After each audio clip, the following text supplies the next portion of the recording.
fun fact, if you're from the Boston area like Dan and I are, Yeah. and you sometimes make a trip to the Boston Museum of Science with your kid, and you go see they have this giant, they have the world's largest Tesla coil. Okay, this is like their claim to fame. You go into the little electric place, they turn this thing on, lightning shoots things, right?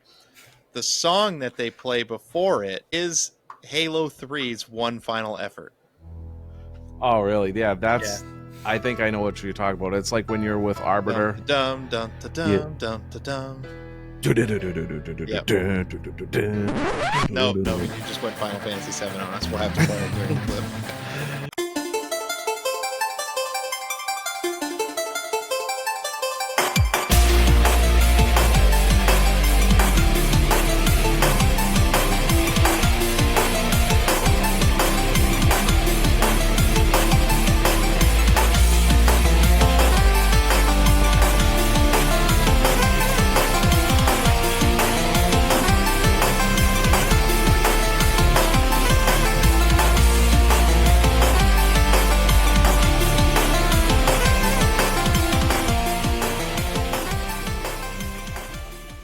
Welcome to the Cable Club. We're a retro video gaming podcast where three guys join a party. This is episode number 46. We're your hosts. I'm Steve. I'm Dan. And I'm Tank. Don. And today we're talking about the series of Final Fantasy. So get ready to upload data from us to you. But first, boys, let's set the mood. I think you're always in the mood for Final Fantasy. Always. I'm up there too with it. Yeah. When you think about RPGs, what comes to mind? Is it Dungeons and Dragons? Is it Pokemon? Zelda? Dragon Quest? Maybe Elder Scrolls? For me, when I think of RPGs, my mind floods back to all of my favorite worlds in gaming. My mind brings me back to Final Fantasy. Whether you're visiting the Besaid Islands, the city streets of Treno, the school halls of Balam Garden, or the rundown slums of Sector 7, or any of the other incredibly memorable places in this magical series, they all mean the same thing to me: fantasy. At its most influential, this series garners the reputation that it deserves. And there's just something magical about the legendary cast of creators, like Hironobu Sakaguchi as the director of the original Final Fantasy, Yoshitaka Amano, the art director with his very unique art style, and, how can you forget, Nobuo Uematsu, the masterful musician. All of this shouts out brilliance. Final Fantasy is something that I'll always treasure dearly. The experience that I never wish to forget. There's just something magical about Final Fantasy. We're not allowed Truly to forget it. I'd argue that Uematsu is like the most famous name associated with Final Fantasy II, despite him being the composer. Yeah. He's done a great job with the music in the series, for sure. I mean, we all His music has transcended video games into like close to mainstream cultural music. Like, they have all kinds of orchestras that still play his music and travel the whole world, and he's in a rock band, the Black Mages, and like, even people that don't listen to Final Fantasy music, if something comes on that he's composed, it's like, it's just something about it is just special. Yeah, and it hits. You know, they still play it today. So, hopefully he's enjoying retirement. Hopefully he deserves it. Yeah, he definitely deserves it. He created a sound that lives with us forever. But before we gush on about that, I do have some announcements. The buzzkill. But we got to get our plugs and stuff out of the way. So we are the Cable Club. We come on every week now. Every other week, we're doing our Cable Club League, where we try to bring on a guest, talk about a game that they think is the best retro game from 20 years ago, and we put it into our patented league, and we're going to vote on it at the end of this year after we have 25 games in the league. That's cool stuff. Follow along there. And then every other week, we started doing these episodes where we just kind of talk about what we want, get back to center as our gaming friends and selves, and talk about news sometimes retrospectives. So if you're into all that, hit the subscribe button, or hit the hit that same button on the listening platform of your choice. You can find us anywhere. And if you are listening to us on an audio platform, sometimes check us out on YouTube because there's fun little visual Easter eggs in there. Dan does a good job editing those visual aspects in. So check that out. Or you might consider joining the Discord, which are our favorite fans right now, because we are a for free podcast. We don't charge for anything at all, guys. Nothing. We don't even ask for tips yet. Nothing. So for nothing, you can go join our little corner of the internet and hang out with some cool retro gaming ladies and fellas. It's a good time, we promise. As far as announcements go, we are going to be launching merch soon. As soon as my co-hosts get off their backside and design the 2 pieces of merch that they're supposed to design. But I will have a date coming up for you soon with that. Very soon. And Dan, can you get us into question of the week? Sure. So this one's quick and to the point. This one comes from Tom from our Discord.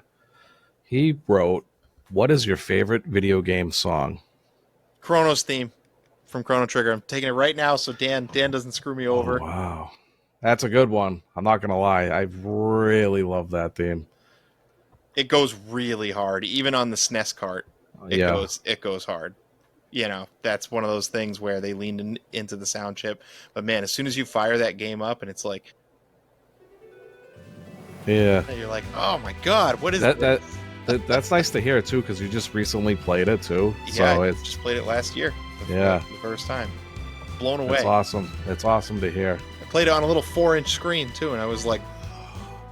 Yeah, it's probably my favorite theme from that game period.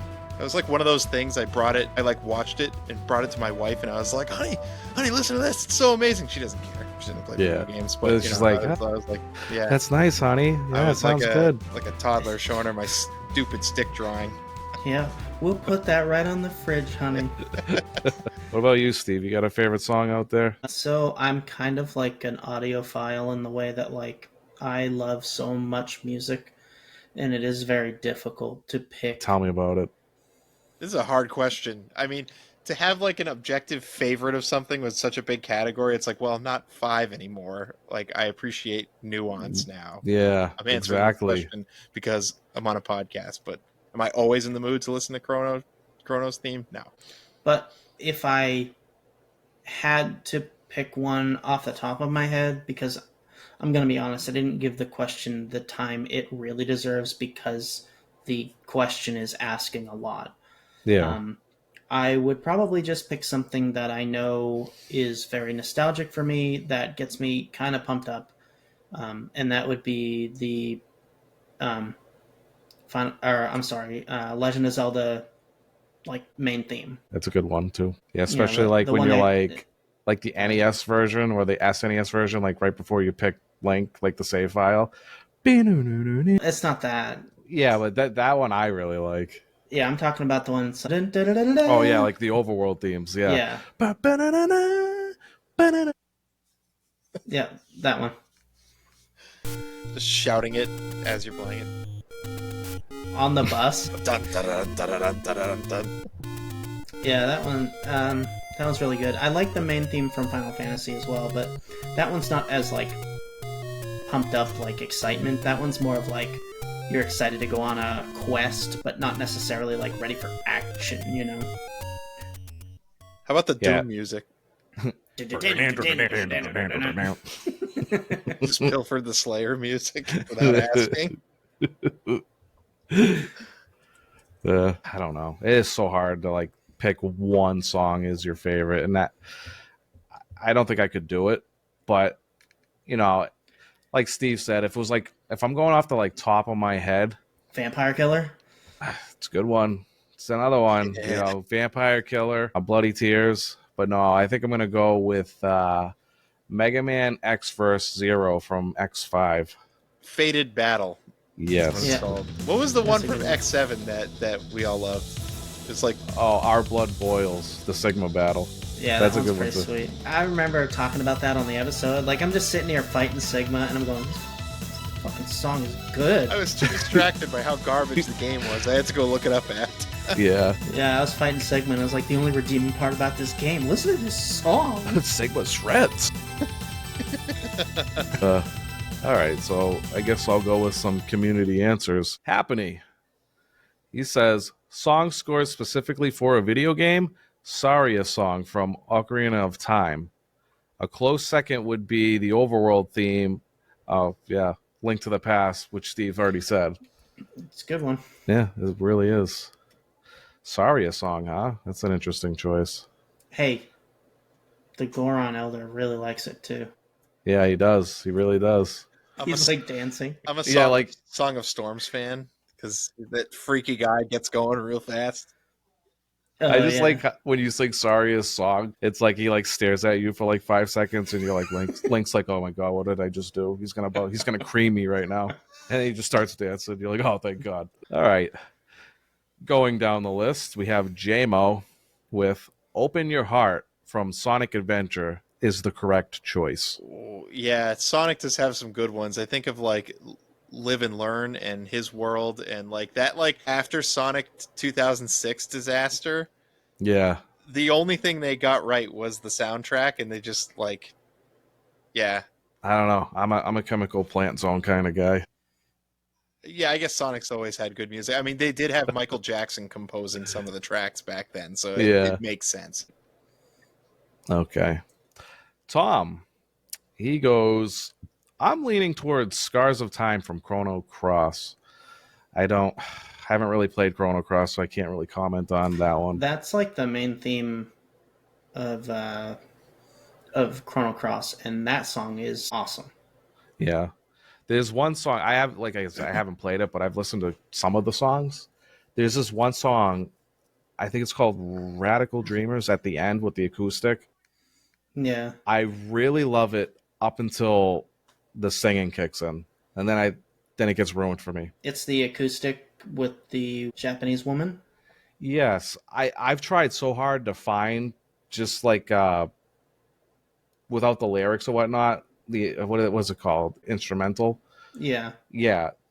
I've tried so hard just to find it with just the acoustic. It cannot find it. It like doesn't exist.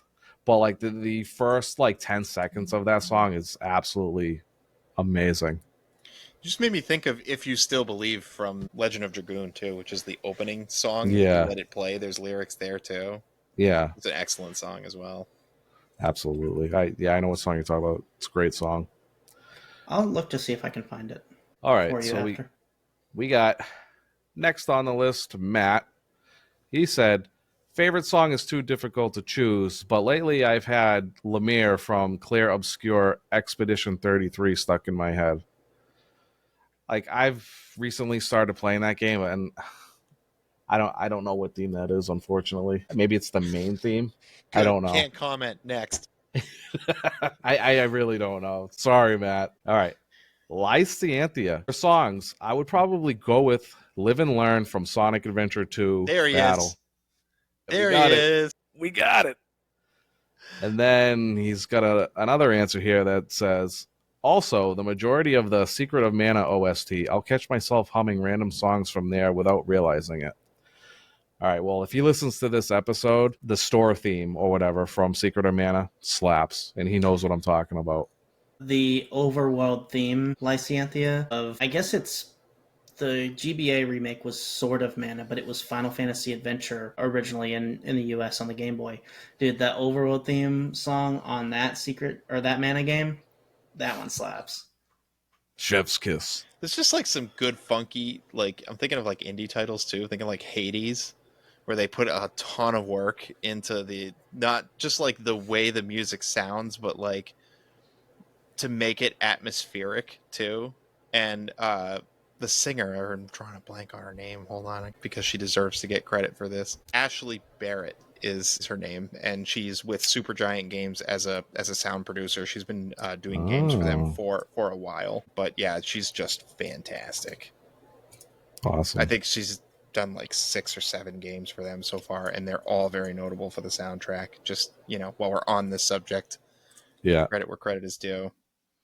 Yeah, absolutely. All right, coming down the list, we got Relica. That's a tough one. It's been a long while, but if I recall, Halo 1 and 2 both had really good soundtracks. Back in the day, I burned a CD of both to play in my car. Nowadays, I tend to play with music on low in most games, mainly to hear dialogue better. That said, Warframe has been killing it the last couple of years with in-game soundtracks and released trailers, from ballads to sea shanties to K-pop-esque music.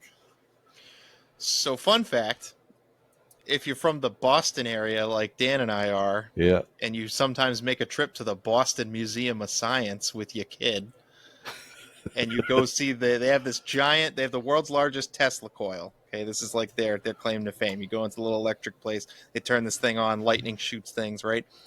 The song that they play before it is Halo 3's One Final Effort. Oh, really? Yeah, Yeah. that's. I think I know what you're talking about. It's like when you're with Dum Arbiter. dum dum Yeah. dum dum dum. Yep. No, you just went Final Fantasy 7 on us. We'll have to play it during the clip. It's hard. They sound similar in the beginning, but I know what you're talking about. Okay, last but not least, Danko Misty. With lyrics would be Fear Not This Night from Guild Wars 2. Honestly, one of my favorite songs of all times in general. Instrumental only would be Midna's Lament from Twilight Princess. How about Otherworld from Final Fantasy 10? Song was overrated. How about Simple and Clean from Kingdom Hearts? It's pretty solid. The dance version, not the slow version. I don't like the slow version. I like the dance one. What was the name of that song? Razor's Edge or whatever on Last Remnant. That one, Sword Sparks. Yeah, that one. Yeah, that one's really good. It's such a cool soundtrack, but like if you listen to the whole thing, it gets kind of samey. Yeah, I really like that game soundtrack though as a whole. Yeah. It's really good. It cranks. It's one of those examples the soundtrack's much better than the game itself. Yeah, for sure. Well, that's all I had, guys. Speaking of soundtracks that are evidently by their fan base greater than the game itself, you guys ready to talk about Final Fantasy? Let's do it. That's rude. Try laughing out loud. What? Come on, show me. Ah ha ha ha ha ha ha! Ah! Ah ha ha! This is a very Stevie episode, so I feel like you gotta kick us off, Steve. Help us out with this. Okay, all right.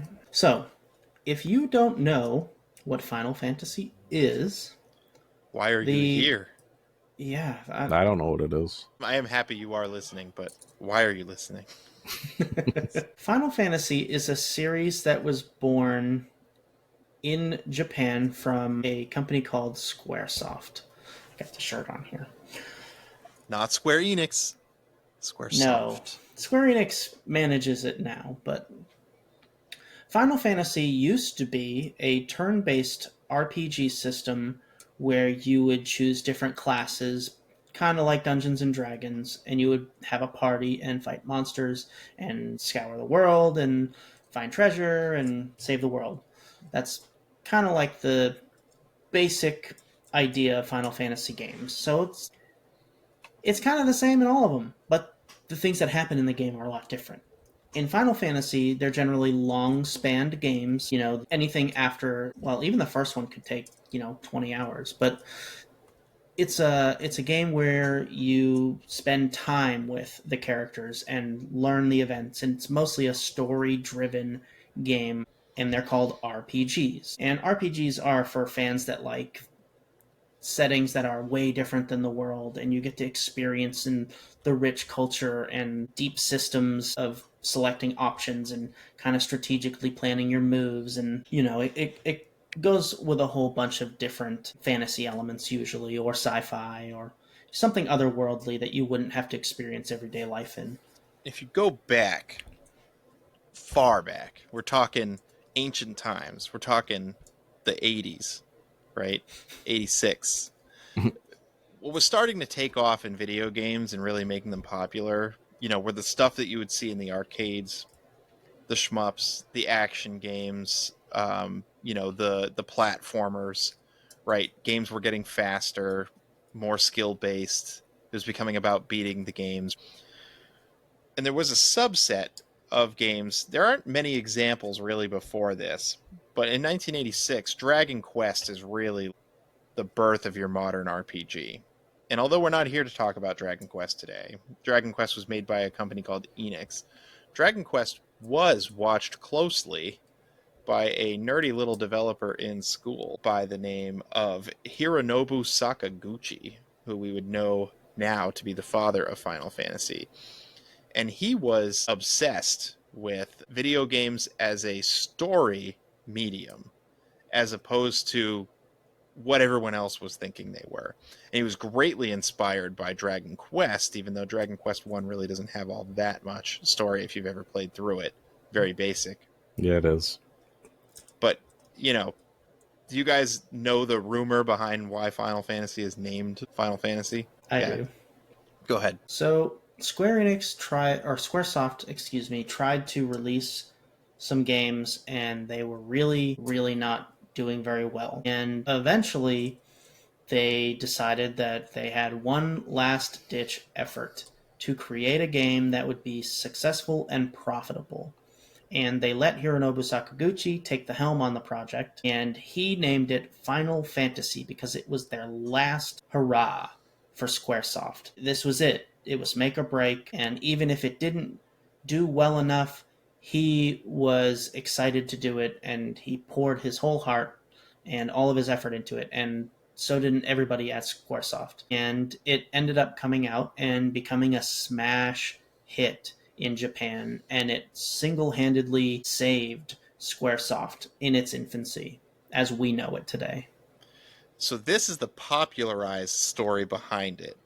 However, if you do a little bit of digging, it may not be as verifiable as various internet sources will lead you on to believe.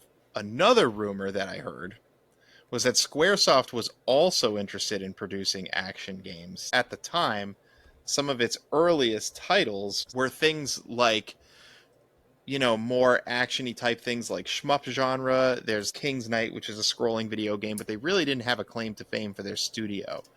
But they had this guy, you know, who was Dragon Quest obsessed. So they gave him some money to make this game, and as Steve said, poured his heart and soul into it. And he originally was going to call it Fighting Fantasy, and I don't know why that got workshopped out, but it was settled on Final Fantasy, and the rumor is that he was on the record saying that if this game didn't succeed, he was just going to go back to school and go do something else other than game design. I'm sure back then he was probably facing some pressure to Oh, not yeah. be a game designer, right? Yeah. But, you know, it wound up catching fire, and the rest is history, really. Yeah, it's amazing if you really think about it, that just like, you know, what it is today from just like what the first game produced. It's mind boggling, just like what we have today because of that. And I just think that's awesome. You know, so many memories that we all have just from Final Fantasy. You know, don't even get me started on the MMOs, because it's just like I have such fond memories. Like I pretty much owe this dude like my whole like childhood, pretty much. You know, it's just like such an amazing series. Yeah, so my first Final Fantasy was actually 8, and I was in the 5th grade, and I just became obsessed from the moment I got my PlayStation and had that game. I went from 8 to 9 to 7, and then I started just playing all of them. Jeez. Like, it changed me, and I attribute it to my reading level being brought back up to speed, because I didn't care very much about school as a kid. Right. But these games made me read a lot, and they introduced me to a lot of vocabulary that I hadn't read prior. Like these games were for like high school kids, and I was, 14, 13. So um it was something that was like really influential for me in general. And just like Dan, I owe a lot to the series and it being such a good crossroads in my life. I made a lot of friends because of it, and it was a big step away from playing all the action games and platformer games and actually getting into more intellectual games. Right. So it pushed me in ways that I probably wouldn't have necessarily grown into as much as I did. Yeah, and that was the big draw for me too. Like just like RPGs in general is like, don't get me wrong, I do like a good story, but I was always obsessed with like, progressing your character and like just seeing your numbers get higher and higher. It just as like you get stronger Number and grow stronger. big. Yeah, I always loved it as a kid. Like especially like, you go to an area, for example, and you're having a hard time going through it, and then so you back out and you grind a bit, and then you're strong enough to beat it. I just loved the progression of just like making your character stronger, and I still do today. But dude, I am drawing a blank on the very first Final Fantasy game that I played, because I started late too. I didn't really get into Final Fantasy until like high school, I think. For me, I it was want definitely 7. You think so? Yeah, without a Um, doubt. Yeah. yeah, because I played all three, like all the three PlayStation ones in high school too. Was So it 7 or 10, Don? No, might it have been. was 7. 10 was the first one I had ever beaten. So I Yeah, didn't end up beating 7. yeah, I think it was 7 for me too. Now that I'm thinking, because I remember playing 12 in that era too, but I think that was slightly after high school or towards the end of it. And I remember playing 7, 8, and 9 in freshman year. Uh, So it must have been 7. yeah, I think 12 came out in 2005. Yeah, because I remember I was playing 12 while we were playing Final Fantasy 11 too. And it's funny because, like, this game series influenced pretty much every gamer that I know, modern or otherwise, somehow. Because they've been remastered and shoved onto new hardware over and over and over again with steady improvements to make them approachable for new audiences. But even from the beginning, these games were designed with a different sort of difficulty in mind. Like the first Final Fantasy on NES, if you've played any of the more recent versions, there are tons of things going on in the background that were not present on the cartridge that, you just wouldn't know unless you played it for yourself.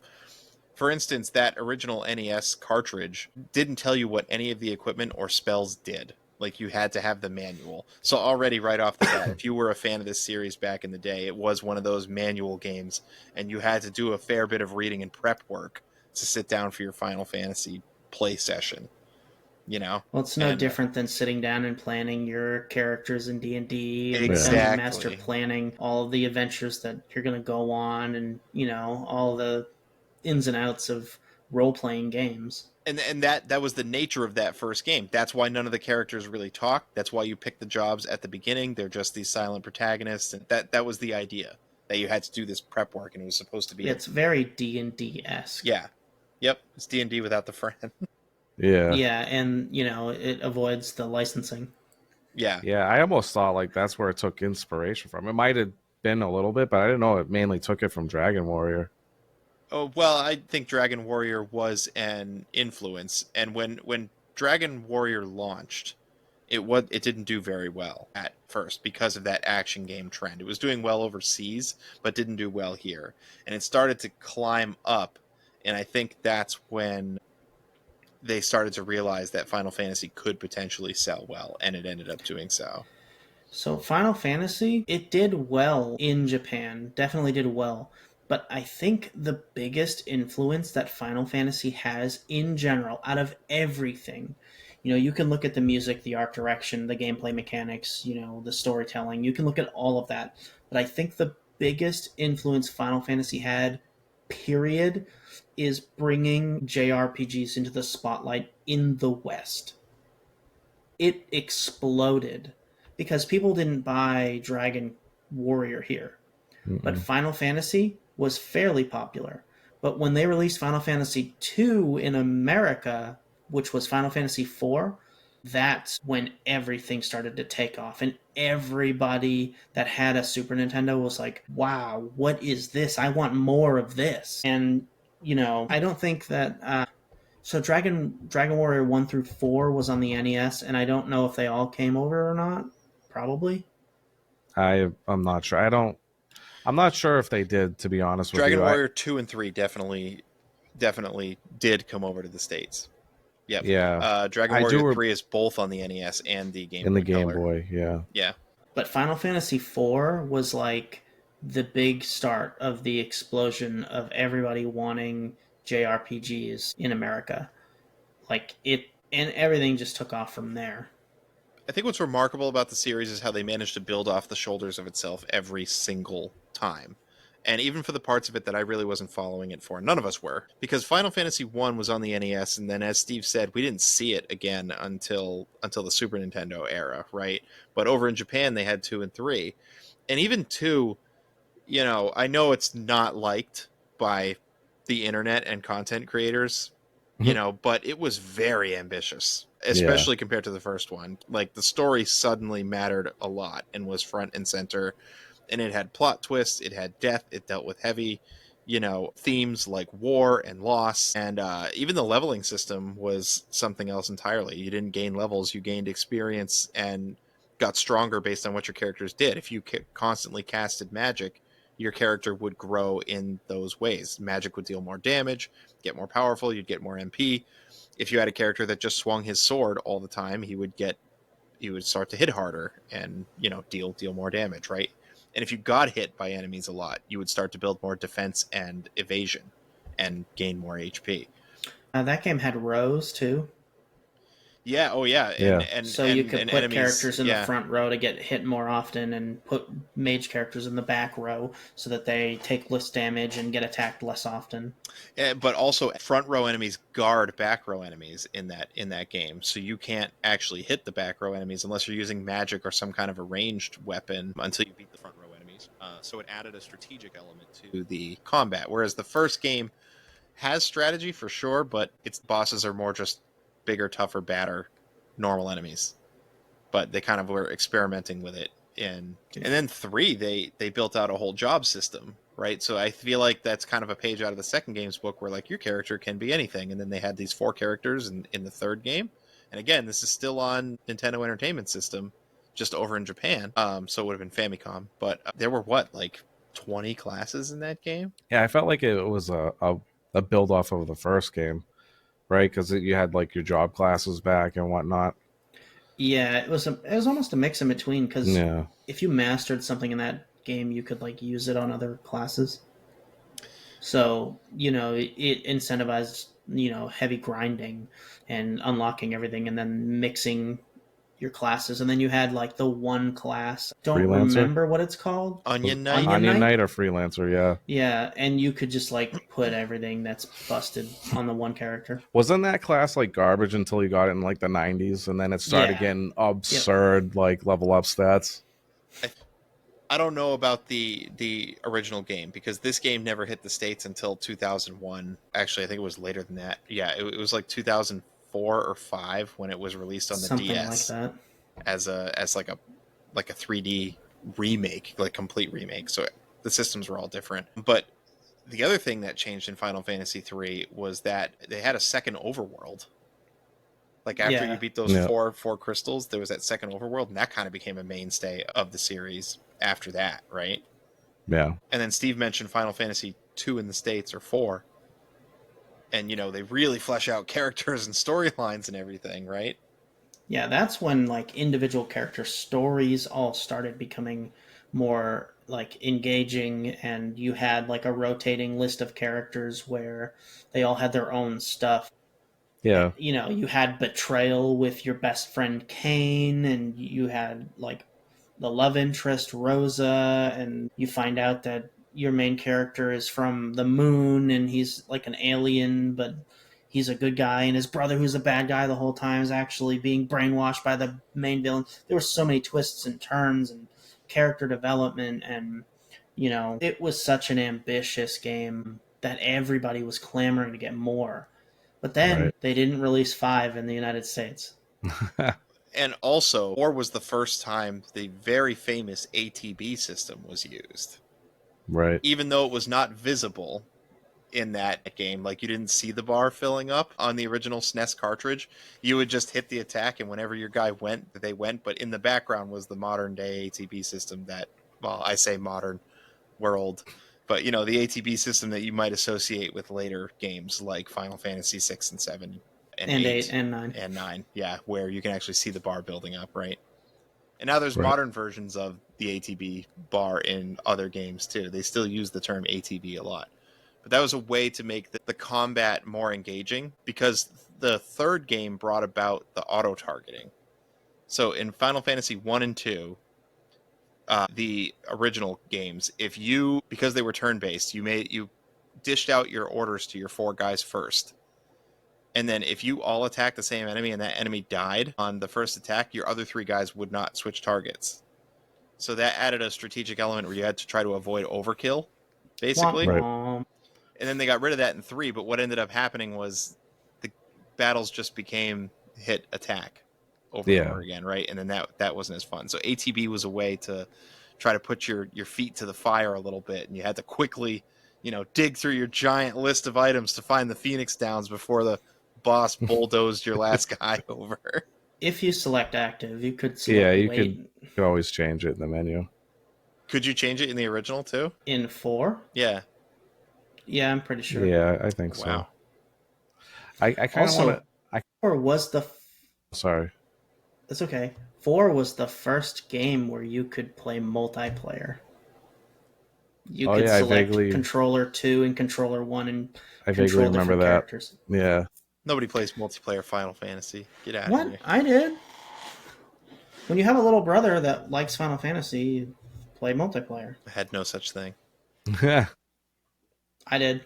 Yeah, I was gonna say with the characters, they kind of shied away from it after the first game, where they gave all these characters personalities, because you got Dragon Quest, you got a silent protagonist, then you got Breath of Fire silent protagonist, Chrono Trigger silent protagonist. So Final Fantasy was really different when it came to that, where it's every character had a personality. Yeah, they started 2 and 4, right? Cecil was Cecil.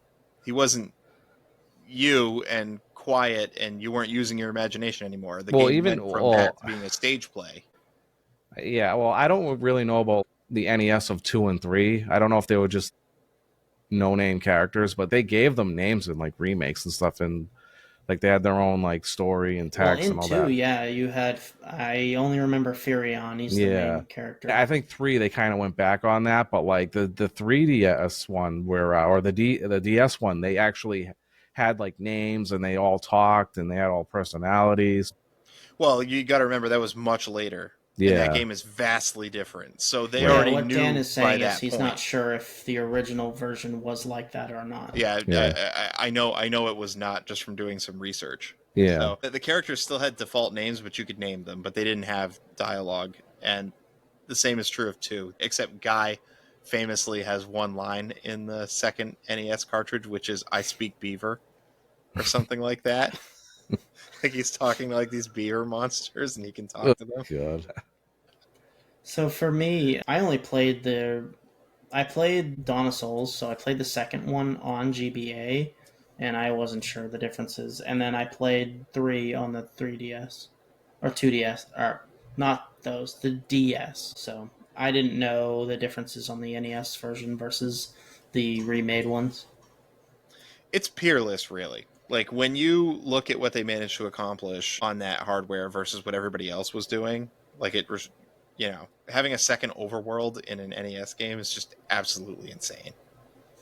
Yeah. Compared to what everyone else was doing. They really cared. And that type of mentality, I think, is what let them launch those games much later and have it be marginally acceptable by the US audience, right? On much later hardware. So then we got Final Fantasy 3 in the States, which was actually 6, and that's when shit got real. A lot of Final Fantasy fans put that at the top of the list. It's really good. And we covered 6. Check out our backlog. Maybe we'll link that episode in the description down below. Something down there. Yeah. Yeah, it's the first time I've actually beat it. It was on the podcast, actually. Dude, that game is so incredible. Adding the relic system and the Esper systems together made your characters so customizable for a Super Nintendo game. It's outrageous. Yeah, and you can make some pretty broken setups. to say the least. And then the splitting paths, the side quests, the character recruitment at the end of the game, like 2 different worlds, epic story, could be easily 80 hours of gameplay if you wanted to experience everything. For a Super Nintendo game, off the rails. That's crazy. Mm-hmm. Was it the first time we had an Ultima weapon? Was that the first time he appeared? Omega appears in 3, but I don't know about Ultima Weapon. Oh yeah, maybe it's Omega, the one you have to chase down in the sky. I don't remember which. I don't know. He's one of the weapons, but is that the first time we ever see a weapon? I think. No, Omega Weapon's in Final Fantasy 3. Like, he's an optional boss. Oh, okay, interesting. Yeah, are you thinking of Ultima Weapon in 7, where you chase him down in the airship and you get the Ultima Weapon for Cloud? No, you also chase down a weapon in the sky in 6. Doom guys? It's not a weapon. Oh, okay. Maybe I'm thinking he's a weapon because he functions similarly. Yeah, you got me all mixed up. Yeah, Yeah, that's guy. Doom guys. Not a weapon. No. So there's this. So each Final Fantasy game is its own enclosed story, right? It's not like a sequel, which was also kind of novel for the time, right? That's not like a continuation of the same story or even in the same universe most of the time. But there's these elements that carry over from game to game. And it's like some of the way the world functions. Like there's always some kind of magic. There's always chocobos and moogles. And I mean, past a certain point, those Tonberries. creatures came later, yeah. But like it has its own identity, and you know it's a Final Fantasy game by these things that are in it. Weapons are one of those things now. So and summons. We didn't talk about those yet. Yeah, summons are very popular in Final Fantasy. You like Ifrit, Shiva, Rama. Bahamut. Yeah, the main ones, Bahamut and Titan. So, like, those originally appeared, I know of in 4, but I don't know if Summoner was a class in 3.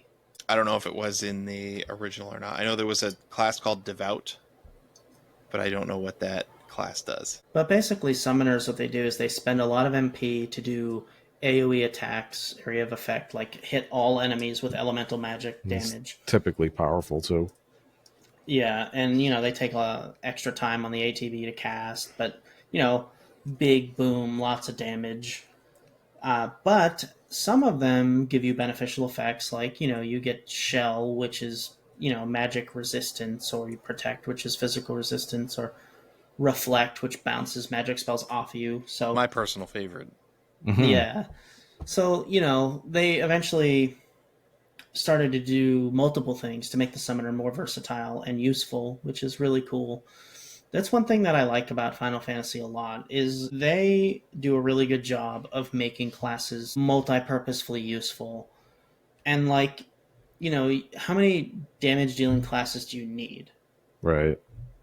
But in Final Fantasy, a thief can steal as well, or a Dark Knight can use black magic as well, or a paladin can use white magic, or a dragoon has special abilities that, in some games you can give refresh or regeneration to your characters, or, you get special abilities that allow you to dodge attacks. They're called jumps. So you jump up high and you can't get hit by anything and you come back down. So that they do a really good job making all of these, they call them jobs, but they're classes. Right.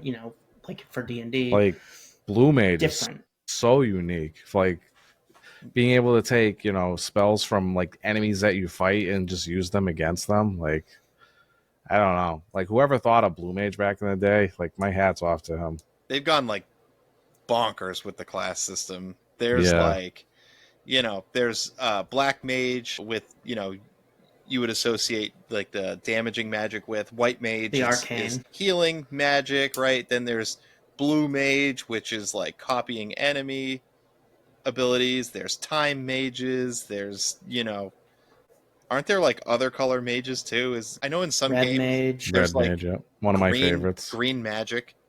Like isn't that Time Mage? I think green magic debuffs. is considered Time magic, right? Yeah, maybe. But they've just kind of built this up, and then like what Steve was saying about certain moves like jump, like you see that phrase, they like keep that stuff, and they Yeah. move it from game to game. Depending on which source you look at, but I'm going to quote the number from the Final Fantasy Union. They believe there are about 134 Final Fantasy games under that franchise. And so, like, outside of how it's influenced other games, you can pick up one of these games and you'll find familiar footing somewhere in there, and the stuff does what you would expect it to do. And there are even games out there, I know there are other games out there that use like Dragoon type classes and jump, Yeah. like, that do the same thing. So it's funny to see that influence. Yeah, I like Final Fantasy is just so ingrained in JRPG culture that you couldn't even you couldn't remove it now even if you wanted to. And they're still releasing games. 16 just came out like 2 years ago. But that's another thing too. It's like the series as a whole is kind of drastically changed from, It has, but it hasn't. You still see a lot of the DNA in these new games, especially in 16, which centers around what Steve mentioned is one of the unique things about Final Fantasy, which are the summons, right? And the Eidolons, and deepens that lore there, right? Still got chocobos running around that still cast meteors. Yep, it still Yeah, feels like Final Fantasy. Yeah, it's like in the same universe, absolutely. But like they play a lot different from like, the earlier titles, which are turn based. Now it's Yeah. more of like a action based RPG. Right. And, I know Square Enix wants to be more action based. Like Final Fantasy VII Remake, for example, is more action based than the original Final Fantasy VII, which is an ATB system, just like 6. But at the end of the day, the main thing that people are looking for is just that familiarity of Final Fantasy. People just love being around Final Fantasy in general, like everything about it. People love chocobos and moogles, and they love Ultima Weapon, and they love Cloud and Squall and Zidane and everything. Titus and Yeah. I just the characters are definitely icons, all Yeah. the way from, having movies, Final Fantasy VII particularly, to having, scandals with like Tifa jumping on Zoom calls and doing awful things. Like, people recognize these characters. Yeah. the future is looking a bit up in the air because Square Enix did not make the money they were hoping to make off of Final Fantasy 16. So I think they're really looking inwards right now. And I've heard rumors that they are looking at trying to make Final Fantasy 17 art style game akin to maybe Sea of Stars or Octopath Traveler or something along those lines with a traditional ATB system. Yeah, that'll and be going interesting. back to roots. If they do that, I'm really curious to see how it does. I wonder if they're doing it because it's cheap. I don't know. I mean, yeah, it would definitely be cheaper. Like, I mean, it is cool. I do love those games, but it is a very much less expensive way to make a game. I mean, AAA games, they paid these guys back in the day to make these NES and SNES games a pittance compared to what they paid them now. And it was expensive back then, but not like now. To make a game, it costs as much, as making a blockbuster movie. Like, they hire real voice actors, they got to pay them per word, they got to, go through hours and hours and hours of motion capture and like, real life actors, right? Let alone all the digital rendering and all the programming and playtesting. It's costs a lot of money now. So, that kind of tells me maybe they don't have as much faith in the series as they once had. Yeah, they might not, especially like what Steve said. If like 16 didn't do as good as they hoped, maybe they would just want to kind of like dial it back and just see what a, quote unquote pixel, remaster does, or whatever they turn it into. But I'd be all for it, honestly. I would definitely buy it and try it. I mean, FF16 cost $59 million to make. Yeah, AAA games are expensive now. There's just so much that goes into them. But consider this. You don't need to put that much money into that game. Yeah, but like it's You know just what the there's just two like, games that people think are the best in Final Fantasy are hands down 6 and 7 and maybe 10. 10 was ambitious, 7 was ambitious, 6 was ambitious at the time. Going back and making a game that's like any of those games now would be so easy, and people love them regardless. yeah, Somebody could come and play 16 as their first Final Fantasy, and then you say, hey, you should check out Final Fantasy 7, and they're still going to like it, because if they like Final Fantasy, they're going to like Final Fantasy 7. right. It might be In like, you know, as video games, progress and stuff. It's just like people might expect certain things nowadays, like for example, like voice acting for like every line of text, Well, and look, I'm not. you're in the AAA sphere or not, right? Yeah, And if you are going to keep up with the Joneses in that sphere, by the way, I was just digging and looking up how much it costs to make Rebirth. You guys want to venture a guess for how much it 100 costs to make million. Rebirth? you said I don't know. 59 million for 16, right? Yeah, I'm gonna say 75. up, I said 100. up. Oh my god, dude! No Some wonder, no some wonder why it estimate didn't do as good as they hoped. the Like, figure jeez, is not as well disclosed apparently, but it's between 150 and 200 million are the jeez. estimates, which is crazy, right? What a waste. But again, that is playing in the AAA sphere now, right? And that's what you have to do. Well, So it's like competition too. It's yeah, like I was saying, like I having mean, voice God acting of War is for every like, line of text. If you don't have that, well, all these games have it. Why don't you have it? Maybe that's what it. I don't know. I mean, God of War is like an RPG series now with expansive lore. You got to keep up with games like that. I'm trying to think of another really super big. I'm not really a modern gamer, but I'm trying to think of something really big and expensive that would be out there alongside that. I don't know what, like, I'm drawing a blank on the name, but the one with Alloy, Oh, Horizon Horizon Zero Zero Dawn. Dawn. You also have the Spider-Man games, which are really costly to make, that are also have like RPG, or they're just Yeah, really Elden Ring immersive was a world, huge right? game. Yeah, the whole Souls series, right? Yeah, Like if you're playing in this sphere, you need to keep up with that, and if you're not keeping up with that financially, then you got to do something else, right? Yeah, and I think personally, as much as I did enjoy 16, I think Final Fantasy belongs in the JRPG category, and I think that they should be more loyal to their roots rather than trying to push the series in a different direction. I'm I'm like, we've gone over this with remakes versus,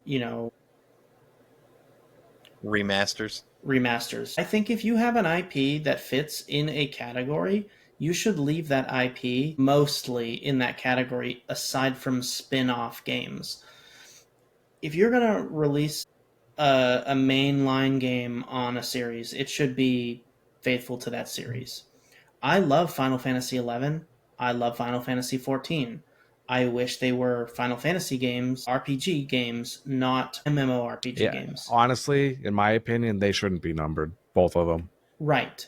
That's what I mean. Agreed. And Final Fantasy 17 I think should go back to what Final Fantasy is, because if you want Final Fantasy, then that's something that you want. Like 16 was fun, but it's not the same. Give me something different. I mean, they're looking at some other projects, right? So there's the rumored Final Fantasy IX remake, perhaps remake, refresh. I feel like we've seen I'd some say leaked that that's screenshots, but it might not be real. I don't know. I'd say that that's pretty likely going to happen. The same people that said that they were going to make a Tactics remake, well, we got it. So Yeah, and we just recently had that announced, right? And they're doing full voiceovers for that. I'd put that more. I don't know. I'm gonna have to play it. There's a lot of visuals that I don't feel like they spruced up very much, but there Yeah, are I a lot of looked things at that it. they did change, like full voice acting. They probably fixed the translation even more. They Yeah, even gave it another subtitle. It's not War of the Lions. It's something else. right. So they are putting money into it. And I think as far as retro gaming goes, we're starting to reach a level where I'm feeling really old, but they're starting to put like 3D anthologies together. Like, the Pixel remaster is like Final Fantasy 1 through 6. It's all the 2D games. It's what you expect to see, right? But now we're starting to see like I think of like Super Mario 3D All Stars, right? And those are like the 3D games when we were all a little older and we thought it was cool.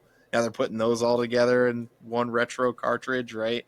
So we're kind of Well, starting to get Nintendo there. will re-release everything, every console. Yeah, I mean, I don't think Final Fantasy's going anywhere. I think it's still going to be continued to be brought over onto, every new piece of hardware that people play video games on, whether it's a phone or a, tablet or a VR device or a chip in your head. There's always going to be like the Final Fantasy package for it. I don't think it's going anywhere. Yeah. And they're still diving into projects. They're still exploring it, right?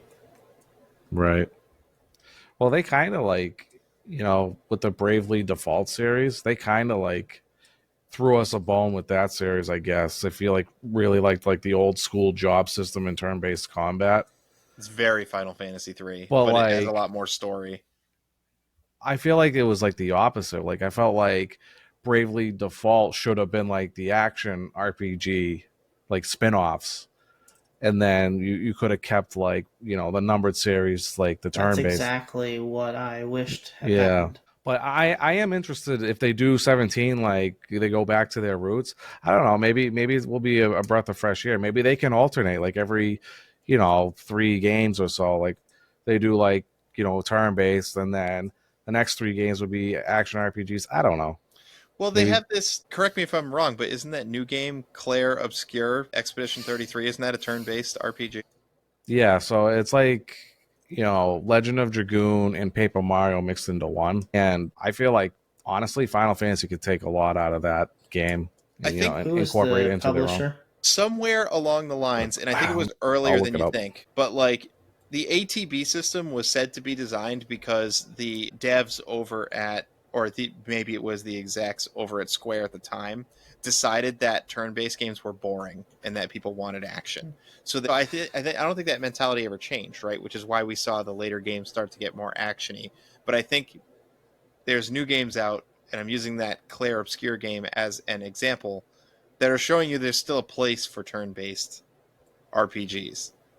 Definitely. And, I think if Final Fantasy even goes back there but gives us new stories, I think that they'll find success there, even if they stay in the AAA genre, because I'd say Claire Obscure has really good graphics and, probably fits more like AAA, though I doubt they spent $150 million making it. No, it's a small team of developers, but the developer was Sandfall Interactive and published by Kepler Interactive. So it's I don't even know these people. Yeah, and you can do so much with so little in an RPG. Everybody's coming back for the story. Yeah. The gameplay just has to be good enough. It's a turn-based strategy game. It doesn't have to be crazy. 16 is just off the wall wild. It doesn't have to be that. I like those games too, but I like Final Fantasy as what it was when it was. That's why they call it the golden age. Yeah. The PlayStation, all ATB. Yeah. I like the ATB too. I like to crank that thing up as fast as you can go. Yeah, and then you get haste, and you're excited. Yeah, look at it go. It's just exciting in its own way. It doesn't have to be the same kind of exciting as God of War Ragnarok, right? Come on. That charge you get when the boss hastes. You're like, oh no. You dispel. Where's the spell? God. I never even look at that spell. Where is it? You're searching through your menus, getting creamed. You hear ding, ding, ding, ding, ding, cycling through all your options. I felt 12 was a happy medium too between the two. It was a mix of turn-based and it was action RPG. Yeah, you had auto attack, and then your ATB would fill up and allow you to use commands. I really liked 12. I know I could be in a minority. Fantasy 7 remake. Yeah, kind of. Yeah, well, have you played 12, Don, at all? Yeah, it's a fair amount different than say the remake of 7. They have the Zodiac Age on the Switch if you want to play it. Yeah. I know. I want to collect the rest of the Switch ones, like the Final Fantasy 2 and the 11 and the 12. We'll be playing it on this podcast. If we get to pick our own games again, that'll definitely be one of mine. It's one of my favorite, and like I said, it might be in the minority, but I really like the whole Gambit system. And I have a confession to make. I have beaten every mainline Final Fantasy game except for 12. Yeah, that's crazy. Well, we're gonna really? We're gonna make you play it. I've been very close 2 and to the 3? end. Yeah, Wow. I've Yeah. beat Dawn of Souls 1 and 2, the DS3, 4 on the Super Nintendo, 5 on the Super Nintendo, 6 on the Super Nintendo, 7, 8, 9, 10. I haven't finished Rhapsodies of Annadale and Levin, but I've been playing that game for so many years, and they just add stuff all the time. And Yeah. 14, I haven't played the new expansion, but I'm up to date on it.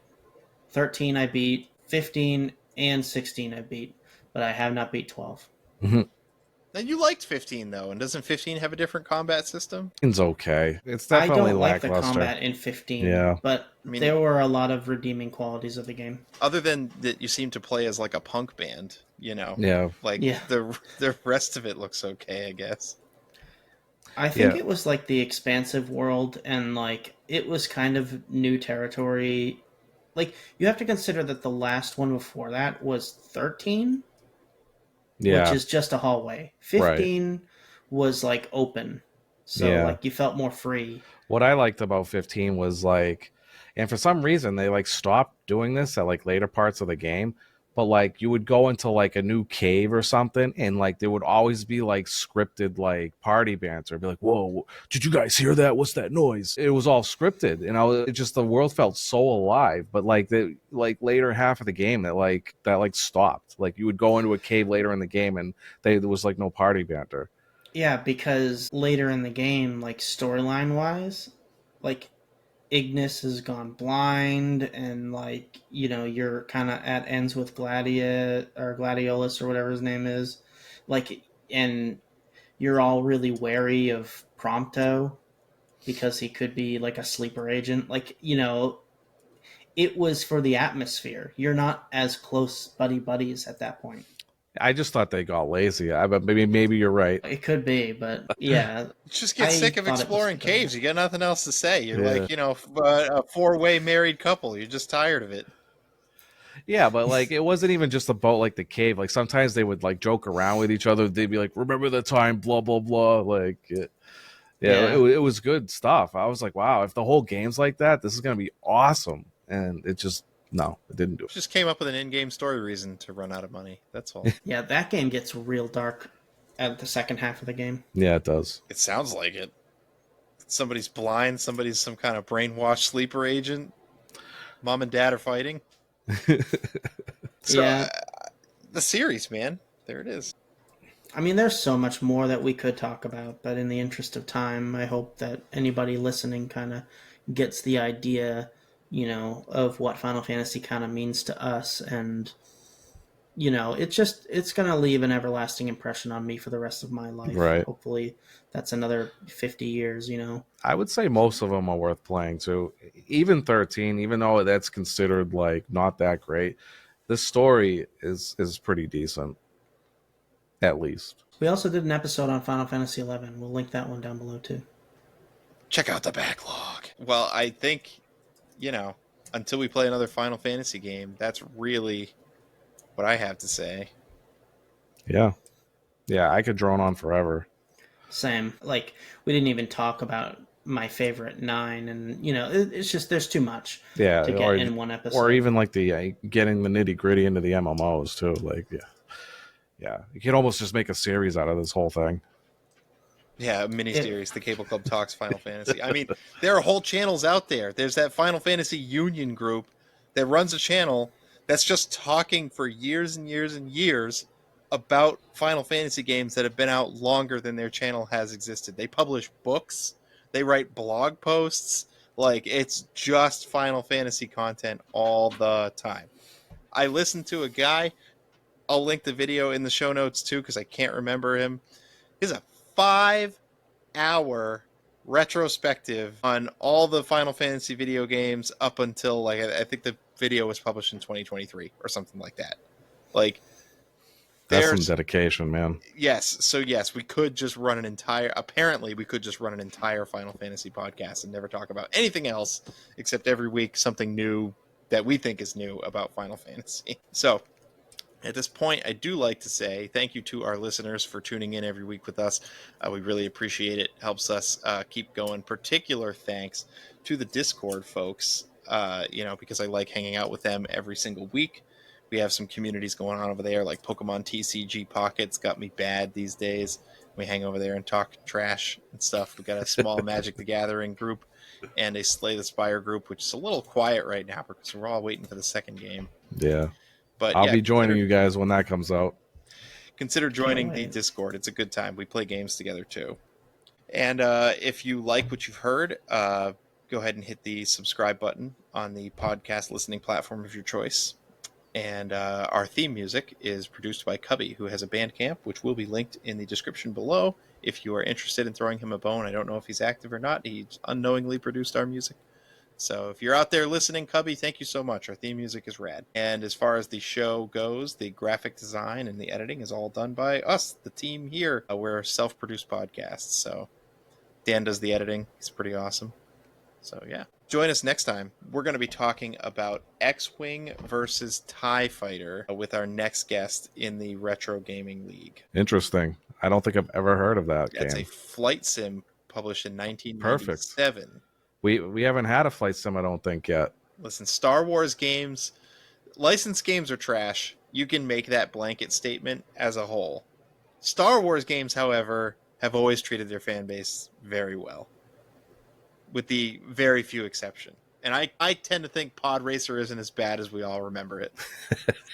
I think it's still fun, Yeah, it's Yeah. probably even if it's fun. not great. I like when one of the engines breaks and your guy is like, he's on one engine and his cart's getting like ordered around. All right. Anyway, join us next time for that. Until then, game over. Game over. Game over.